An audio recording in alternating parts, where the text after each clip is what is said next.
Welcome to the deep dive. Today we're really diving into a place that, well, everyone pictures as paradise, right? Okinawa.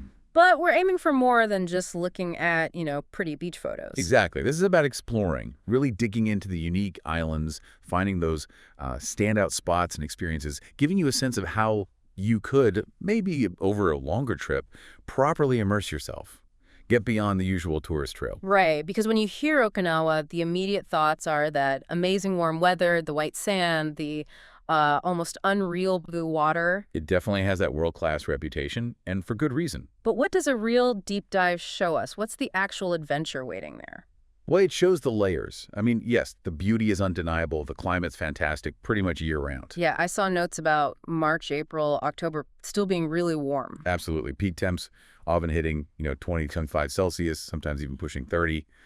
So beach season isn't just a tiny summer window. It's much broader. That makes a huge difference for planning. And the beaches themselves. It's not just one type of beach, is it? No, not at all. That's one of the key things. You got this whole spectrum. Completely natural stretches, artificial ones, some owned by resorts, others are designated citizens' beaches, even some right in urban areas. Okay, and how does that variety, actually change things for someone visiting? It changes quite a bit, actually. It really impacts accessibility, what facilities are there or aren't. Right. A stunning natural beach might be totally pristine, but, maybe no lifeguards, no toilets, no showers. You're on your own. Got it. Whereas the artificial or resort beaches, they usually have everything. Offer those jellyfish nets, which are important. Good point. And trained lifeguards on duty. So knowing the type helps you pick the right beach for, what you want that day. Safety, convenience, or pure nature. That's a really crucial distinction. Okay, let's start exploring then, focusing on the main island first. If you've got the time to really see the best, where do you even begin? Well, on the main island, an interesting one to start with maybe is Emerald Beach. Emerald Beach, okay. What's sort of unique is its location. It's actually inside Kyoto Park.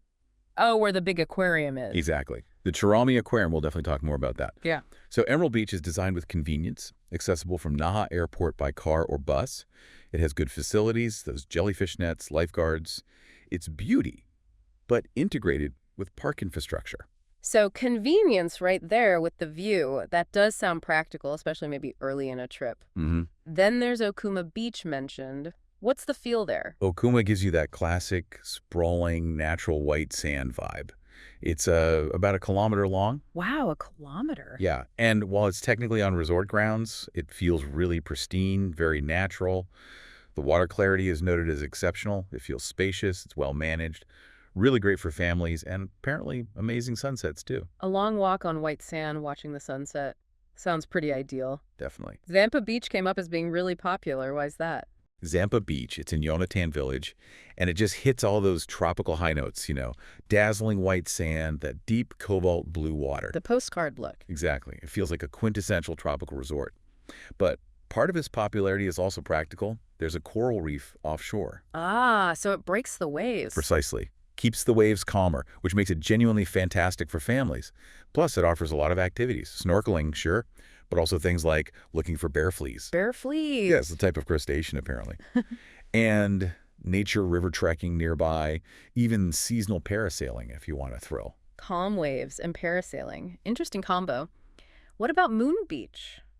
The name suggests its shape. It does, yeah. It's named for this lovely crescent moon shape. It's attached to Hotel Moon Beach. Yeah. And they've really leaned into the tropical feel. Natural white sand, loads of palm trees, like 350 of them mentioned. Oh. But the really unique thing there, they offer experiences like a picnic tour to an uninhabited island just offshore. Wait, a private island picnic? Kind of. Imagine getting whisked away, snorkeling in super clear water, then having a barbecue set up for you, relaxing in a hammock. Yeah. Your own little slice of paradise for the afternoon. Okay, that's definitely next level beaching. I hadn't pictured that. It's pretty special. Azama Sand Beach, another one described as popular with locals and tourists? Yeah, Azama Sand, it's near Azama Port down in Anjo City. It's got the classic clear water, white sand appeal, definitely. But I think its big draw is that it's a major hub for marine sports. The action spot. Totally. If you want banana boats, half pipes on the water, something called a Big Mabel, this is where you go. And it's easy to get to from Naha, so it's a quick trip for some adrenaline. Half pipes on water. Sounds intense. Okay, switching gears slightly. Safety was mentioned. Sunset Beach in Chatan is highlighted. Yes, Sunset Beach often comes up as one of the safest options, especially recommended for families. Why is that? The water tends to be really calm, gentle waves, and it stays shallow quite far out. Plus, you often have lifeguards on duty during the main season. And, I mean, the name says it all. It's a prime spot for watching the sunset. Safety first, gorgeous view second. Can't argue with that logic. Nirai Beach also sounded beautiful. Nirai is a stunner. It's a natural beach, technically on the grounds of the Hotel Nikko Alla Villa in Yomitan, but they welcome everyone. Oh, that's good. Yeah, and it's really praised for keeping its natural beauty intact. To give these vibrant emerald green waters, healthy coral reefs, pretty close to shore. It's often called one of the clearest beaches on the main island. Really? Water's generally shallow, but one thing to note is it really recedes at low tide. Changes the landscape quite a bit. They offer diving, jet skiing, sea kayaking, lots to do. And yeah, free access for non-guests is a big plus. Free access to water that clear sounds amazing. Sissoko Beach, spectacular white sand there, too. Oh, yeah. Sissoko Beach is on Sissoko Island, but it's connected by a bridge. So easy to reach. And it's famous for just incredibly clear, almost transparent water. That beautiful contrast between the bright white sand and the emerald green sea. Nice. And that clarity makes the marine activities fantastic. Banana boat snorkeling is apparently really popular there. Banana boat snorkeling. How does that work? I guess they tow you out on the banana boat to a good spot, then you hop off and snorkel. It's a fun way to get out to see the tropical scenery without needing, full scuba gear or being a strong swimmer, perhaps. Huh, that sounds like chaotic fun. What about Upama Beach? Longest stretch, you said? Yeah, Upama is one of Okinawa's longest continuous beaches. It's just fast. Yeah. White sand, clear water, very natural landscape feeling. Good for long walks, then. Definitely. And the water's quite shallow near the shore, making it good for little kids. Yeah. It's the kind of place where finding some shade under a tree and just relaxing, taking in the sheer scale of it is the main activity. Sounds peaceful. Now, Mission Beach was described as a rare natural beach on the main island. What makes it rare? Mission Beach is, bit of a find. It seems there aren't many truly undeveloped natural beaches left easily accessible on the main island. Right. It's got crystal clear water, lovely clean sand, and it's sort of framed by a small forest. Oh, cozy feeling. Exactly. It gives it this secluded, quiet atmosphere. Definitely different from the buzz of the bigger resort beaches. Yeah. More like a hidden gem feel. A hidden escape sounds perfect sometimes. We also saw Tiger Beach and Akebi Beach mentioned. Right. Tiger Beach is another natural spot in Ona Village. Classic Okinawan beauty, white sand, clear blue water. It has some nice natural shade from rocks and trees along one side, which can be welcome. Akebi Beach, though, that one sounds really special. It's on Ike Island, and you get there via this underwater road, which is an experience in itself. Underwater road? Yeah, it's a causeway, but parts feel like you're driving through the sea. Yeah. And the beach itself, the water transparency is supposedly incredible. Like you can see the bottom clearly even way out. Wow. Expansive white sand, surprisingly good facilities for a natural beach, apparently. And because the water is so clear and full of tropical fish, people say it feels like swimming in a natural aquarium. Just amazing for snorkeling or even diving. Swimming in a natural aquarium. That's a description that sticks with you. Okay, and to round out the main island, there was 21st Century Forest Beach. Sounds modern. Yeah, the name is a bit different. It's in Nago City. It's less about, dramatic natural features and more of a beloved local spot. Community feel. Exactly. Clean water, the basic facilities you need. It's where locals gather for community events, barbecues, just a really relaxed place to hang out, especially popular for catching the sunset in a more low-key neighborhood kind of setting. Okay, so even just on the main island, there's this incredible range. Family resorts, hidden natural spots, local hangouts. Huge variety. But Okinawa is an archipelago, right? Lots of islands. Yeah. If you have the time and you start island hopping, where do the really unique shores start popping up? Oh, island hopping takes it to a whole other level. Yeah. That's where you find some truly distinctive Okinawan experiences. Furuzamami Beach on Zamami Island is a prime example. Zamami, okay. What's its thing? It's renowned for just incredibly clear, vibrant blue water. It's the destination for snorkeling and diving. Right. The coral reefs and the sheer abundance of tropical fish are amazing and very accessible right from the beach or with short kayak trips. And it's surprisingly easy to get to like a 50 to 70-minute high-speed ferry from Naha. That's not bad at all for getting to world-class snorkeling. Not at all. And it's worth noting they do have areas closed off for coral conservation, which is great to see. Shows they're serious about protecting it. You can even camp or rent cottages on Zamami if you want to stay longer and really soak it in. Zamami sounds like a must-do for anyone serious about underwater life. What about Miyakojima? Heard that name too. Ah, Miyakojima. That's home to Yonahamehama Beach. This beach is almost legendary. Legendary how? It stretches for 7 kilometers. Yeah, 7 kilometers of sand that is often claimed to be the whitest sand in the entire Pacific. The whitest sand. Wow. It's quite the claim, isn't it? And the water along this massive stretch stays shallow and incredibly transparent for a long way out. Plus, you get this amazing panoramic view across to Kurimajima Island, connected by this super long bridge, the Kurima Bridge. It's like 1690 meters long itself. Just the scale sounds incredible, and only 15 minutes from Miyako Airport. Yeah, very accessible once you're on Miyako. Yeah. 7 kilometers of pure white sand meeting turquoise water. Yeah. It's unique. Definitely putting that on the mental list. Ishigaki Island also has a sunset beach, different from the one in Chitan. Yes, Ishigata-Kojima Sunset Beach. This one offers a slightly different vibe. It's noted as a place where you can easily see fish, sometimes even squid, swimming really close to the shore. Oh, cool. Easy nature spotting. Exactly. Great for casual snorkeling right off the beach. They have facilities too, showers, toilets, changing rooms available for a small fee, plus places to rent gear or grab a bite nearby. So it balances that natural experience with convenience. About a 40-minute drive from the Shin Ishigaki Airport. Good mix. And Takatomi Island. That sounds like stepping back in time. Takatomi is really special. They've made a conscious effort to preserve the traditional Okinawan village scenery. You see the iconic red-tiled roofs, stone walls, and people even get around in carts pulled by water buffalo. Seriously? Ox carts? Yeah, it's quite something. And Kondoi Beach there is beautiful, wonderfully clear, calm water, very popular, especially with families. But the real magic might be just a 5-minute trip away at Kaiji Beach. For Kaiji Beach? Star sand. Star sand. Like actually star-shaped. Literally star-shaped. They're these tiny fossilized exoskeletons of minuscule marine organisms, foraminifera, and they are perfectly star-shaped. Kaiji Beach is famous for them.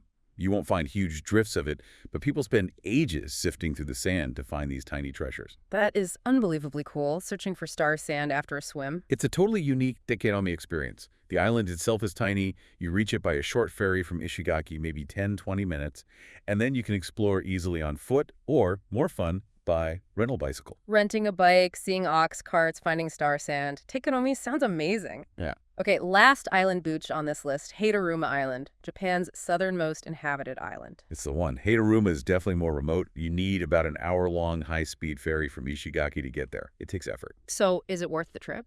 Apparently, yes. Yeah. Especially for Nishiyama Beach. It's famous for something called Hateruma Blue. Hateruma blue, a specific color. Exactly. A unique, incredibly vivid shade of blue water that's specific to this location. People rave about it. But Hateruma isn't just the daytime blue, because it's so remote, far from city lights. Ah, the night sky. Incredible. It's known for amazing sunsets, often very crimson, followed by just a perfect, brilliant, starry sky. The recommendation is definitely to try and spend at least one night there to experience the stars after seeing that unique blue water. Wow. Hateruma blue by day, perfect stars by night. That sounds like pure, remote, natural beauty. Pretty much sums it up. Okay, so the beaches are clearly spectacular, ranging from convenient to utterly unique and remote. But a real deep dive, like you said, goes beyond the sand. What else is essential for really getting Okinawa? Absolutely. To really understand the place, you have to blend that beach time with its very distinct culture and its other natural wonders. Like what, for example? Well, Okinawa World is a fascinating place to start. It's sort of a cultural theme park, yes, but it includes the Gyakusendo Cave. Not just any cave. It's one of Japan's largest limestone caves. Incredibly beautiful formations, stalactites, stalagmites, really visually stunning. And Okinawa World also hosts traditional Izodrum performances and showcases traditional crafts, giving you a real taste of the historical Ryukyu Kingdom culture. Okay, caves and culture. And speaking of history, Shuri Castle. Shuri Castle in Naha is essential. It's a UNESCO World Heritage Site, the center of the Ryukyu Kingdom for centuries before Okinawa became part of Japan. Visiting gives you a powerful sense of that unique history and architecture. It's been damaged by fire recently, but restoration efforts are ongoing and parts are still accessible and hugely significant. Right. Understanding that Ryukyu history seems key. What about natural landscapes that aren't beaches? Cape Manzamo is a must-see. It's this dramatic cliff formation, looks a bit like an elephant's trunk, with stunning views over the East China Sea. Oh, I think I've seen pictures of that. Probably. It's iconic. There are sea caves below, and apparently at low tide, a tidal pool emerges that experienced scuba divers can explore. Then up north, you have Yambro National Park. Yumbaru. Yeah, it covers a large area of subtropical forest. It's often described as magical, very lush, ancient feeling. It's a protected area, highlighting Okinawa's unique biodiversity and commitment to conservation. A totally different feel from the coast. Dramatic cliffs, ancient forests. Yeah. Definitely adds depth beyond the sand. Hmm. And marine life, you mentioned the aquarium, Turami. Yes. Turami Aquarium, inside Kaiohaku Park near Emerald Beach, is genuinely world-class. It's famous for its massive Kuroshio sea tank. The one with the whale sharks. That's the one. Seeing whale sharks, the largest fish in the sea, and giant manta rays swimming gracefully in this enormous tank. It's awe-inspiring. They also have incredible exhibits on coral reef conservation, deep-sea creatures. It's fantastic, and honestly, a lifesaver if you happen to get a rainy day. Good rainy day plan. Any other big marine encounters? Definitely whale watching, if you time it right. Between about January and March, humpback whales migrate down from the waters off Alaska. Wow, all the way from Alaska. Yeah, they come to the warmer Okinawan waters to breed and calve. Whale watching tours are readily available, mostly departing from Naha or nearby ports on the main island. Seeing humpbacks breaching is pretty unforgettable. Whale sharks inside, humpbacks outside. Okinawa seems amazing for marine megafauna. It really is. And we touched on other islands having unique things beyond their beaches, too. Right, absolutely. Curry Island, for instance, people go for the beaches, sure, but the drive there over the Curry Bridge is part of the experience. That those panoramic ocean views are incredible. And it has Tinu Beach with the famous heart rock formations, two rocks eroded by the sea to look like hearts. The Instagram spot. Probably gets a few tags, yeah. Then you have Iriomote Island, totally different vibe. It's mostly undeveloped subtropical jungle, mangrove rivers, waterfalls. It's a national park, much less touristy than Ishigaki or the main island. Great for kayaking, trekking, really getting into nature. More adventurous then. Definitely. Ishigaki isn't just Sunset Beach either. You can find local pottery studios, go kayaking or stand-up paddleboarding through mangrove forests, or even visit a dedicated stargazing farm to take advantage of those clear night skies. A stargazing farm. Cool. And Zamami, as we said, isn't just for Zamami Beach. It's great for camping, renting a cottage, just embracing that slower, marine-focused island life for a few days. Each island really does offer its own distinct flavor. It sounds like you could spend weeks just hopping between them, finding different adventures. Easily. What about the city experience? Shopping, local buzz? For that, you head to Kukusai Dory Street in Nassau. It's the main artery, about 2 kilometers long, just packed end in. Packed with what? Shops selling everything from tourist souvenirs to high-end crafts, tons of restaurants, little cafes, bars with live Okinawan music, markets selling local snacks. It's vibrant, energetic, maybe a little chaotic. People sometimes compare the bustling feel to places like Khao San Road in Bangkok, though maybe a bit more polished. To sensory overload in a good way, maybe. I think so. It's where you go to feel the pulse of Naha, grab souvenirs, try street food, and beyond Kokusai Dori, you can delve into specific crafts. Like Ryukyu glass, known for its unique bubbly texture and often vibrant colors. You can visit the Ryukyu glass village south of Naha to see artisans' work, or even try making some yourself. Oh, trying it yourself sounds fun. Or learn about awamori, Okinawa's traditional distilled spirit, usually made from long-grain rice. Places like the Zuzan Distillery offer tours and tastings. It's another unique piece of the culture. Glass blowing and awamori tasting adds another dimension. Okay, let's get to my favorite topic. The food. Okinawa's food scene is distinct, right? Not just standard Japanese. Oh, completely distinct. Okinawan cuisine, sometimes called Ryukyuan cuisine, has its own unique history, ingredients, influences. It's a fascinating blend. Definitely something you need to actively explore when you're there. So what are the absolute must-try dishes that kept coming up? Okay, so number one is probably Okinawa soba. But importantly, it's not buckwheat soba like mainland Japan. Right, different noodle. Yeah, these are thicker wheat-based noodles, more like udon in texture sometimes, served in a light, often pork and bonito-based broth, and typically topped with stewed pork belly or spare ribs. That topping is called soki, so look for soki soba. Soki soba, got it. What else? Goya champuro, This may be the iconic Okinawan home-style dish. Koya, that's the bitter melon. That's the one. It's a stir-fry. Shampuru means something mixed, usually bitter melon, tofu, egg, and often pork, or famously spam. Spam! Really? Yes, spam is surprisingly popular in Okinawan cooking, a legacy of the post-war U.S. presence. But Goya champuru is delicious. The bitterness of the Goya is key, balanced by the other ingredients. You have to try it. Okay, I'm intrigued by bitter melon stir fry. What about that pork belly you mentioned? Ah, refute. That's the slow-braised pork belly, simmered in soy sauce and brown sugar until it's incredibly tender, melts in your mouth.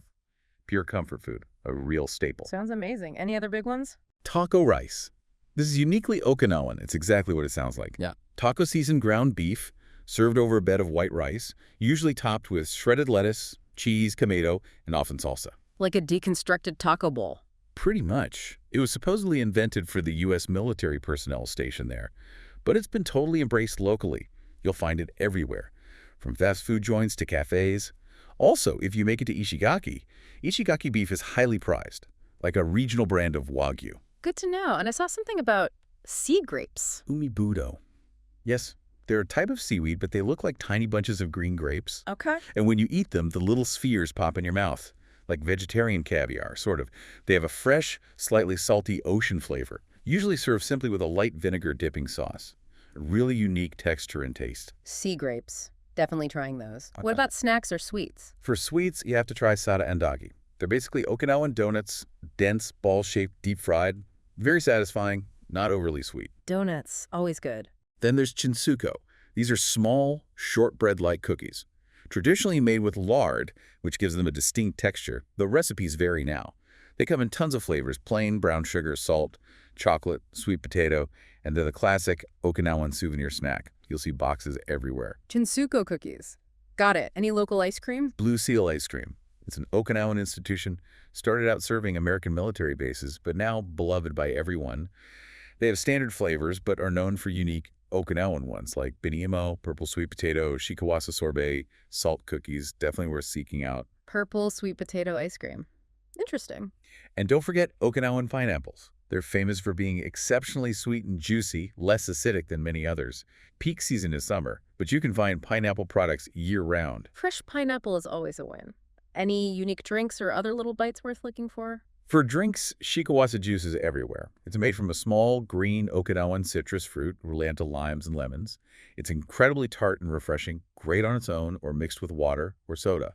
Shikuwasa. It sounds like a good thirst quencher. Definitely. Other interesting bites. You might see mimiga on menus. It's thinly sliced, boiled or steamed pig's ear, often served vinegared or with peanut sauce. It has a crunchy, cartilaginous texture. Adventurous. Maybe. Also, Nijin shirishiri sounds fancy, but it's a simple, delicious home-style dish of shredded carrots, stir-fried with egg, sometimes tuna or pork. Surprisingly tasty. And yes, spam makes another appearance in spam onigiri rice balls wrapped in seaweed with a slice of fried spam inside. Super common convenience store snack. Spam onigiri. Wow. Okay, where do you find all this amazing food? Everywhere, really. Restaurants and cafes obviously specialize in Okinawan cuisine. Kokusaidori Street in Naha has countless options.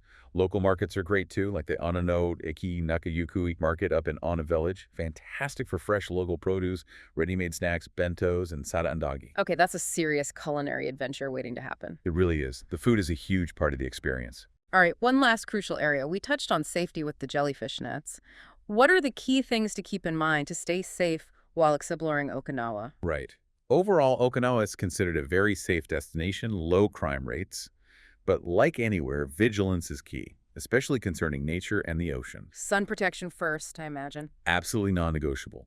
The subtropical sun is strong, even on cloudy days. High SPF sunscreen, reapply often, wear a hat, sunglasses, maybe even a rash guard when swimming or snorkeling for extended periods. Seek shade during the hottest parts of the day. Seriously, don't underestimate the sun. Got it. High SPF. What about beach safety specifically? Always pay attention to signs posted at beaches.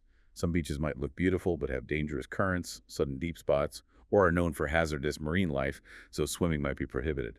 Look for signs. Okay, heed the warnings. And the jellyfish nets we mentioned. Choosing beaches that have them installed, especially during peak jellyfish season, often summer months, provides a significant layer of protection. Also, just be aware of your surroundings in the water. Check local warnings. or ask lifeguards if unsure about conditions or recent sightings of things like the habu jellyfish, box jellyfish, which can be dangerous. What if you do get stung? Having a small bottle of vinegar is often recommended as first aid for some types of jellyfish stings in Okinawa. It can help neutralize the stinging cells. Some places might sell specific anti-jellyfish sprays too. But the key is, apply first aid as possible, then seek proper medical attention promptly, especially if the sting is severe or you have an allergic reaction. Don't just try to tough it out. Vinegar and seek help.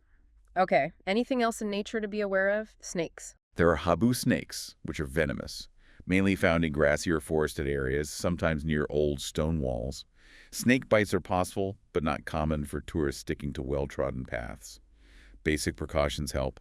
Watch where you step, especially in dense vegetation or rocky areas. Don't stick your hands into crevices. Wear proper footwear if hiking. Just common sense awareness. Makes sense. And generally, Standard travel advice applies. Be aware of your belongings, especially in crowded areas like Kukusaidori. And getting travel insurance that covers medical emergencies, including potential evacuation, is always a very smart investment for peace of mind, especially if you plan on doing adventurous activities or visiting more remote islands. right. Sunscreen, check signs, be jellyfish aware, watch your step, get insurance. Practical tips for enjoying everything safely. Exactly. Just being informed and prepared allows you to relax and enjoy the beauty. Well, this has been an absolutely incredible deep dive. Okinawa is so much more complex and varied than just, the standard beautiful beach image, though the beaches themselves sound absolutely breathtaking. They really are. But yes, it's the combination, the culture, the deep history, the unique and amazing food, the dramatic cliffs and forests, the vibrant city life. Yeah. It all comes together. It truly feels like a place with immense variety packed into those islands, whether you're drawn by the scientific curiosity of star-shaped sand Right. or that specific, almost unbelievable color of Hateruma blue water, or connecting with history at Shuri Castle, exploring the ancient Yambaru forest, or even just tackling a plate of Goya champuru. Oh, yeah, tackling it. Yeah. There are just countless facets to discover, layers upon layers across all the different islands. So thinking about this whole vast spectrum of experiences, from the energy of Naha's markets to the quiet solitude of a remote southern beach, the question really becomes, what part of this Okinawan adventure gets you most excited? What sparks your curiosity? And with a coastal canvas offering everything from easy access fun to hidden natural gems, plus all those unique islands beckoning, perhaps the real deep dive truly starts when you ask yourself, which beach, which island, which experience will you choose to dip your toes into first on your own Okinawan exploration?